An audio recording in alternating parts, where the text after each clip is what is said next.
কি অবস্থা? খুব ঠান্ডা লেগেছে, আর পাচ্ছি না, নাক পুরো বন্ধ, কপালটা মেনলি ব্যথা।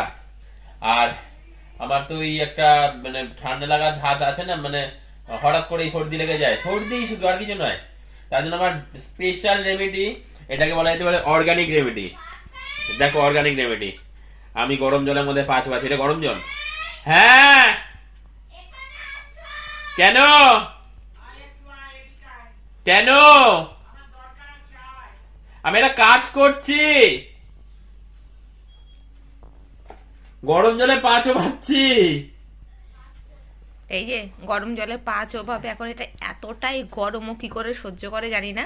আর আমার ঠান্ডা লাগলে আমি এটা করতে পারি না বলে আমাকে বকে না, রীতিমতো। সহ্য করতে আমি পারছি না, খালি পাটা ডোবাচ্ছি আর তুলে ফেলছি, পাটা ডোবাচ্ছি আর তুলে ফেলছি। তোমাদেরও যদি এরকম যদি হয়, করে দেখবে একবার, হেভি আরাম লাগে কিন্তু। সারা শরীর দিয়ে ঘাম বেরিয়ে যাবে, আর সর্দি ফর্দি নাক দিয়ে সব ভর করে বেরিয়ে যাবে, মাথা পুরো হালকা হয়ে যাবে। তবে দিনে 3-4 বার করতে হবে, আমি তো দিনে 3-4 বার করতে পারিনি, এই এখন করছি মাত্র। আবার রাত্রিবেলা যদি করতে পারি তো একবার করবো। এর মধ্যে একটু শ্যাম্পু ফেলে দিলে তো আমার পেডিকিউর হয়ে যেত গো। আর কিছু কিওর করতে হবে না, অনেক কিওর হয়েছে, আমি সর্দি কিওর করতে পারলেই বাঁচি। আর কথা বলতে পারছি না, নাকে নাকে কথা হচ্ছে, তাই না? হ্যাঁ, ভূতের মতো নাকে নাকে কথা না। তো এই হলো ঠান্ডায় ওর অবস্থা। তো ঠান্ডা লাগলে ও এটা করেই করে, গরম জলের মধ্যে পা চুবিয়ে রাখে।